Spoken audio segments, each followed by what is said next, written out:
So ഇന്ന് നമ്മൾ കാണാൻ പോകുന്നത് what is data.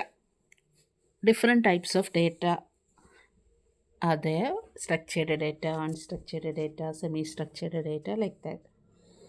In the last lecture, we have seen what is data science, what is importance of data science and applications of data science. And when we consider data science as a domain, data is the major part. Okay. So what is a data? എന്താണ് data എന്ന് വെച്ചാൽ data is nothing but it is A set of facts which may be some descriptions, which may be some observations or numbers, whatever it may be, it is used for decision making.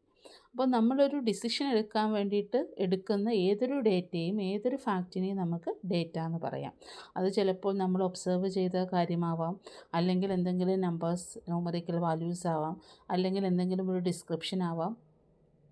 Whatever it is, ഒരു fact ആണെങ്കിൽ that is N data. Okay, അതിനൊരു data എന്ന് പറയാം. അപ്പം mainly 3 categories of ഡേറ്റയാണുള്ളത്. ഒന്ന് structured data, ഒന്ന് unstructured data, ഒന്ന് semi structured data. അപ്പോൾ ഈ 3 ടൈപ്പ് ഡേറ്റ എന്താണെന്നുള്ളതാണ് ഈ വീഡിയോയിൽ ഞാൻ പറയുന്നത്. ഓക്കെ, സ്ട്രക്ചേർഡ് ഡേറ്റ എന്ന് വെച്ചിട്ടുണ്ടെങ്കിൽ ജനറലി ഇതൊരു ടാബുലർ ഡേറ്റയാണ്. അതായത് നമ്മൾ സാധാരണ ഒരു ഡേറ്റാബേസ് ക്രിയേറ്റ് ചെയ്യുമ്പോൾ, ഡേറ്റാബേസ് എന്ന് പറഞ്ഞാൽ എന്താണ്, കുറേ സെറ്റ് ഓഫ് റോസും സെറ്റ് ഓഫ് കോളംസും ആയിട്ട് നമുക്കൊരു ഡേറ്റ നമുക്ക് ഡിസ്ക്രൈബ് ചെയ്യാൻ പറ്റുവാണെങ്കിൽ അത് ഒരു റിലേഷൻ എന്ന് നമ്മൾ പറയും. ഒരു റിലേഷണൽ ഡേറ്റാബേസിൽ കുറേ റിലേഷൻസ് കൂടുന്നതാണ് ഒരു റിലേഷണൽ ഡേറ്റാബേസ് എന്ന് പറഞ്ഞാൽ. ഒരു എക്സാമ്പിൾ ഞാൻ ആദ്യം തന്നെ കാണിക്കാം. ഇപ്പോൾ ഇവിടെ നോക്കുക, ഇവിടെ നമുക്ക് തന്നിരിക്കുന്നത് ഒരു 3 ടേബിൾസാണ് ഇവിടെ തന്നിട്ടുള്ളത്. ഒന്നിൽ ഐ ഡി, നെയിം, ഏജ് പറഞ്ഞിട്ടുണ്ട്. ഒന്നിൽ ഐ ഡി, സബ്ജക്റ്റ്, ടീച്ചർ പറഞ്ഞിട്ടുണ്ട്. ഒന്നിൽ student I D, subject I D, grade. അപ്പോൾ ഈ 3 ഡേറ്റയും 3 റിലേഷനാണ്. ആക്ച്വലി ഇത് 3 ടേബിൾസാണ്, 3 റിലേഷൻസ് എന്നാണ് നമ്മൾ ഇതിനെ പറയുക. ഇതൊരു റിലേഷണൽ ഡേറ്റാബേസ് ആണ്. ഇവിടെ നിങ്ങൾ നോക്കിക്കഴിഞ്ഞാൽ നമുക്ക് മനസ്സിലാവും, ഇവിടെ ഒരു ഡേറ്റ ഒരു സ്ട്രക്ചേർഡ് ഫോമിലാണ് ഫോം ചെയ്തിട്ടുള്ളത്. അതായത് കുറേ set of rows and columns ആയിട്ടാണ് ഡേറ്റയെ ഓർഗനൈസ് ചെയ്ത് വെച്ചിട്ടുള്ളത്. അതായത് ഒരാളുടെ ഐ ഡി, ഒരു കുട്ടിയുടെ ഐ ഡി, ആ ഐ ഡി എന്ന് പറയുന്ന കോളത്തിൽ തന്നെ എഴുതണം. സബ്ജക്റ്റ് ആണെങ്കിൽ സബ്ജക്റ്റ് എന്ന് പറഞ്ഞ കോളത്തിന് താഴെ എഴുതണം. ടീച്ചർ ആരാണെന്ന് വെച്ചാൽ ആ ടീച്ചറിൻ്റെ കോളത്തിൽ തന്നെ എഴുതണം. So it is having A structure. അപ്പോൾ അതുകൊണ്ടാണ് ഇതിനെ സ്ട്രക്ചേർഡ് ഡേറ്റ എന്ന് പറയുന്നത്. ഓക്കെ, സോ ഒരു റിലേഷണൽ ഡേറ്റാബേസ് എന്ന് പറഞ്ഞാൽ ഒരു structured ഡേറ്റയാണ്. Well, the mathematical term relation specify to a formed set of data held as a table. അപ്പോൾ ഈ ടേബിളിൽ ഇതുപോലെ ഡേറ്റ ഫോം ചെയ്ത് വെക്കുന്നതിനെയാണ് നമ്മൾ റിലേഷൻ എന്ന് പറയുന്നത്. അതുകൊണ്ടാണ് ഈ ടൈപ്പ് ഓഫ് ഡേറ്റ സ്റ്റോറേജ് നമ്മൾ റിലേഷണൽ ഡേറ്റാബേസ് എന്ന് പറയാൻ കാരണം. ഓക്കെ, അപ്പോൾ ഈ റിലേഷണൽ ഡേറ്റാബേസ് പോലെ ഇതുപോലെ ഓർഗനൈസ്ഡ് ആയിട്ടാണ് ഡേറ്റ നമ്മൾ സെറ്റ് ചെയ്ത് വെച്ചേക്കുന്നത്. കറക്റ്റായിട്ട് ആ ഡേറ്റയ്ക്ക് ഒരു സ്ട്രക്ചർ ഉണ്ടെങ്കിൽ അതിനെ സ്ട്രക്ചേർഡ് ഡേറ്റ എന്ന് പറയാം. അപ്പോൾ ഈ സ്ട്രക്ചേർഡ് ഡേറ്റയിൽ usually we are in need of SQL, structured query language, as a programming language which is essential to retrieve the data from a database. അപ്പോൾ ഇതുപോലെ ഒരു ഓർഗനൈസ്ഡ് ആയിട്ടൊരു സ്ട്രക്ചേർഡ് ഡേറ്റയാണ് നമ്മൾ ഉപയോഗിക്കുന്നതെങ്കിൽ SQL പോലെയുള്ള പ്രോഗ്രാമിംഗ് ലാംഗ്വേജ് വെച്ചിട്ട് നമുക്ക് ഈ ഡേറ്റ റിട്രീവ് ചെയ്തെടുക്കാൻ പറ്റും. ഓക്കെ, അപ്പോൾ ഇതാണ് സ്ട്രക്ചേർഡ് ഡേറ്റയെക്കുറിച്ച് പറയാനുള്ളത്. പേര് സൂചിപ്പിക്കുന്നത് പോലെ തന്നെ ഡേറ്റ സ്ട്രക്ചേർഡ് ആണ്. ഓക്കെ, ഇനി അടുത്തത് അൺസ്ട്രക്ചേർഡ് ഡേറ്റ. അപ്പോൾ അൺസ്ട്രക്ചേർഡ് ഡേറ്റയിലേക്ക് വന്നാൽ ഇവിടെ ഒരു പ്രീ ഡിഫൈൻഡ് സ്ട്രക്ചറൊന്നുമില്ല. ഡേറ്റ ഈ രീതിയിലാണ് ഡേറ്റ സ്റ്റോർ ചെയ്ത് വെക്കാൻ പാടുള്ളൂ, അല്ലെങ്കിൽ ഈ രീതിയിലാണ് ഡേറ്റ ഓർഗനൈസ് ചെയ്യേണ്ടതെന്ന് ഒരിക്കലും ഒരു സ്ട്രക്ചർ ഇല്ല. അതുകൊണ്ടാണ് ഇതിനെ അൺസ്ട്രക്ചേർഡ് ഡേറ്റ എന്ന് പറഞ്ഞാൽ. അപ്പോൾ അൺസ്ട്രക്ചേർഡ് ഇൻഫർമേഷൻ എന്ന് പറഞ്ഞാൽ it is A set of text heavy but it may contain data such as numbers, dates or facts, any type of data it may contain.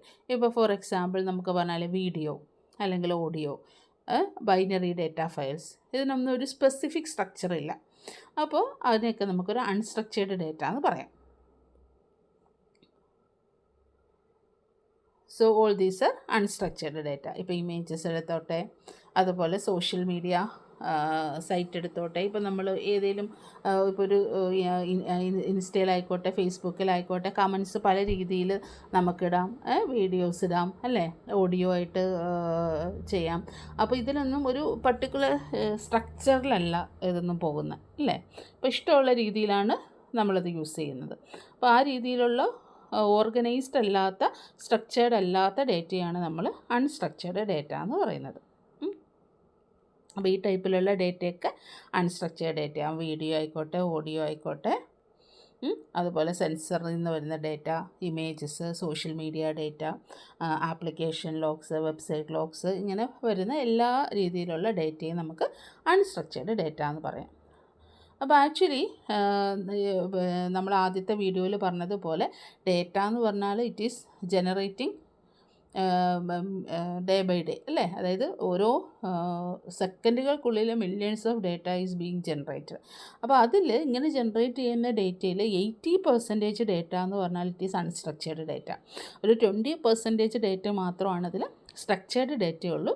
80% unstructured ഡേറ്റയാണ്.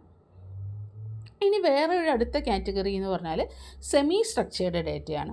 അപ്പോൾ ഈ സെമി സ്ട്രക്ചേർഡ് ഡേറ്റ എന്ന് പറഞ്ഞാൽ പേര് സൂചിപ്പിക്കുന്നത് പോലെ തന്നെ സെമി സ്ട്രക്ചേർഡ്, പകുതി structured ആയിരിക്കും. ഫുള്ളി സ്ട്രക്ചേർഡ് ആണോ എന്ന് ചോദിച്ചാൽ സ്ട്രക്ചേർഡ് അല്ല, പക്ഷേ ഫുള്ളി അൺസ്ട്രക്ചേർഡ് ആണോ എന്ന് ചോദിച്ചാൽ അൺസ്ട്രക്ചേർഡും അല്ല. ഫോർ എക്സാമ്പിൾ ഇപ്പോൾ നമുക്ക് പറയുകയാണെങ്കിൽ നമ്മുടെ ഇമെയിൽ എടുക്കാം. നമുക്കിപ്പോൾ ഒരു മെയിൽ അയക്കാൻ വേണ്ടിയിട്ട് നമ്മൾ എടുക്കുന്ന സമയത്ത് നമുക്കൊരു സെൻറ്ററിൻ്റെ പേര് കൊടുത്തേ പറ്റൂ, ഒരു മെയിൽ ഐ ഡി കൊടുക്കണം, സബ്ജക്റ്റ് കൊടുക്കണം അല്ലേ, ബോഡി, ഇതിനൊക്കെ ഒരു പർട്ടിക്കുലർ സ്ട്രക്ചറുണ്ട്. അതായത് ആ സെൻറ്റർ ആരാണോ ആ സെൻറ്ററിനുള്ള ഇൻഫർമേഷൻസ് നമ്മൾ കൊടുക്കാൻ വേണ്ടിയിട്ട് ഒരു പർട്ടിക്കുലർ ലൊക്കേഷൻ ഈസ് ദെയർ, അതിൻ്റെ ഫോമാറ്റും അതൊക്കെ ഫിക്സ്ഡ് ആണ്. ബട്ട് ആ ബോഡി പാർട്ട് എന്ന് പറഞ്ഞാൽ അത് വേരിയിങ് ആണ്. നമുക്കിഷ്ടമുള്ള പോലെ നമുക്കത് ഓർഗനൈസ് ചെയ്യാം. അറ്റാച്ച്മെൻറ്റ് വേണമെങ്കിൽ അറ്റാച്ച്മെൻറ്റ് നമുക്ക് ഇൻകോപ്പറേറ്റ് ചെയ്യാം, ഇല്ലെങ്കിൽ വേണ്ട. അപ്പോൾ അവിടെ ഒരു സ്ട്രക്ചർ ഉണ്ടോ എന്ന് ചോദിച്ചാൽ ഇല്ല അല്ലേ. അപ്പോൾ അതിന് നമുക്കൊരു സെമി സ്ട്രക്ചേർഡ് എന്ന് പറയാം. അല്ലെങ്കിൽ ഇപ്പോൾ ടോട്ടൽ ഒരു വീഡിയോ അല്ലെങ്കിൽ ഇമേജസ് എന്ന് പറയുന്ന കാറ്റഗറിയെ നമ്മൾ ആദ്യം അൺസ്ട്രക്ചേർഡ് എന്നാണ് പറഞ്ഞത്. പക്ഷേ അതും നമുക്ക് സ്ട്രക്ചേർഡ് ആക്കാം. എങ്ങനെയാണ്? സപ്പോസ് നിങ്ങളുടെ സ്മാർട്ട് ഫോണിൽ ഒരു ഫോട്ടോ എടുക്കാമെന്ന് വിചാരിക്കുക. അപ്പോൾ അതിന് കുറച്ച് പർട്ടിക്കുലർ സ്ട്രക്ചറൽ ആട്രിബ്യൂട്ട്സ് ഉണ്ട്. ഫോർ എക്സാമ്പിൾ നമുക്ക് ജിയോ ടാഗ് സെറ്റ് ചെയ്യാം, ഡിവൈസ് ID ഉണ്ടാവാം, അല്ലെങ്കിൽ ഡേറ്റ് ടൈം സ്റ്റാമ്പ് ഉണ്ടാവും, ഏത് ഡേറ്റിൽ ഏത് സമയത്ത് എടുത്തു എന്നുള്ളത് അല്ലേ. അപ്പോൾ നമ്മൾ ഇത് സേവ് ചെയ്ത് കഴിയുമ്പോൾ നിങ്ങൾക്ക് ഇതുപോലെ എന്തെങ്കിലും ടാഗ് കൊടുത്തിട്ട് നമുക്ക് ഈ രീതിയിൽ ഇമേജിനെ ഓർഗനൈസ് ചെയ്ത് വെക്കാം. പെറ്റ് എന്ന് പറഞ്ഞൊരു കാറ്റഗറി നമുക്ക് ഓർഗനൈസ് ചെയ്ത് വെക്കാം അല്ലേ. അപ്പോൾ അങ്ങനെ നമുക്ക് എന്തെങ്കിലും ഒരു പർട്ടിക്കുലർ സ്ട്രക്ചർ നമുക്ക് അതിനകത്ത് കൊടുക്കാം ഇമേജ് എടുത്തതിന് ശേഷം. അപ്പോൾ അങ്ങനെയുള്ള രീതിയിൽ നമ്മളതിന് ഇമേജസിനെ ഓർഗനൈസ് ചെയ്ത് വെച്ചാൽ അത് സെമി സ്ട്രക്ചേർഡിലേക്ക് മാറി. ഓക്കെ. അപ്പോൾ നമുക്ക് പല രീതിയിൽ ഇങ്ങനെ സെമി സ്ട്രക്ചേർഡ് ഡേറ്റ, അൺസ്ട്രക്ചേർഡിൽ നിന്ന് നമുക്കതിനെ സ്ട്രക്ചേർഡിൽ നിന്ന് അൺസ്ട്രക്ചേർഡ് നമുക്കതിനെ സെമി സ്ട്രക്ചേർഡാക്കി മാറ്റാൻ പറ്റും. അപ്പോൾ ഇതിന് രണ്ടിനും ഇടയ്ക്ക്, അതായത് സ്ട്രക്ചേർഡ് ഡേറ്റയ്ക്കും അൺസ്ട്രക്ചേർഡ് ഡേറ്റയ്ക്കും ഇടയിലുള്ള ഡേറ്റയാണ് നമ്മളെന്തെന്ന് പറയാം, സെമി സ്ട്രക്ചേർഡ് ഡേറ്റ എന്ന് പറയാം. ഓക്കെ. അപ്പോൾ ഈ രീതിയിലുള്ള 3 ഡേറ്റയാണ് നമ്മൾ ഡേറ്റ അനാലിസിസിൽ അല്ലെങ്കിൽ ഡാറ്റ സയൻസ് എന്ന് പറയുന്ന ഡൊമൈനിൽ നമ്മൾ ഡീൽ ചെയ്യുന്നത്. ഒന്ന് അൺസ്ട്രക്ചേർഡ്, സ്ട്രക്ചേർഡ്, സെമി സ്ട്രക്ചേർഡ്. അപ്പോൾ പേരിൽ നിന്ന് തന്നെ നമുക്കറിയാൻ പറ്റും എന്താണെന്നുള്ളത്. സ്ട്രക്ചേർഡ് എന്ന് വെച്ചാൽ പർട്ടിക്കുലർ സ്ട്രക്ചർ ഉണ്ടാവും. ഇപ്പോൾ റോസും കോളംസ് ഒക്കെ ആയിട്ട് ഓർഗനൈസ് ചെയ്ത് വെച്ചിരിക്കുകയാണെങ്കിൽ അതുപോലെ തന്നെ നമുക്ക് ഓർഗനൈസ്ഡ് ആയിട്ടുള്ള ഡേറ്റയാണ് കിട്ടുന്നത്. ഇനി അൺസ്ട്രക്ചേർഡ് എന്ന് പറഞ്ഞാൽ ഫുള്ളി അൺസ്ട്രക്ചേർഡ് ആണ്. അവിടെ ഒരു പർട്ടിക്കുലർ ഫോമാറ്റോ അങ്ങനെയൊന്നുമില്ല, ഇഷ്ടമുള്ള രീതിയിൽ ഡേറ്റ ജനറേറ്റ് ചെയ്യാം, ഡേറ്റ യൂസ് ചെയ്യാം. സെമി സ്ട്രക്ചേർഡ് എന്ന് പറഞ്ഞാൽ നമുക്ക് അൺസ്ട്രക്ചേർഡായ ഒരു ഡേറ്റയെ നമുക്ക് ഒരു സെമി സ്ട്രക്ചേർഡ് രീതിയിലേക്ക് നമുക്ക് മാറ്റാനുള്ള പ്രൊവിഷൻസ് ഉണ്ട്. ഇപ്പോൾ ഫോർ എക്സാമ്പിൾ ഇമേജ് തന്നെ നമുക്ക് ഇമേജ് എടുത്തതിന് ശേഷം അതിനെ പല ഗ്രൂപ്പായിട്ട് പല രീതിയിൽ നമുക്ക് ജിയോ ടാഗിങ് വെച്ചിട്ട്, ഡിവൈസ് ID വെച്ചിട്ട്, ഡേറ്റ് ആൻഡ് ടൈം സ്റ്റാമ്പ് വെച്ചിട്ട്, അങ്ങനെ പല രീതിയിൽ നമുക്ക് ഓർഗനൈസ് ചെയ്തിട്ട് സെമി സ്ട്രക്ചേർഡ് ആക്കി മാറ്റാനുള്ള ഓപ്ഷൻ ഉണ്ട്. Okay. So this is all about different types of data. Okay, see you next video. Okay, thank you so much.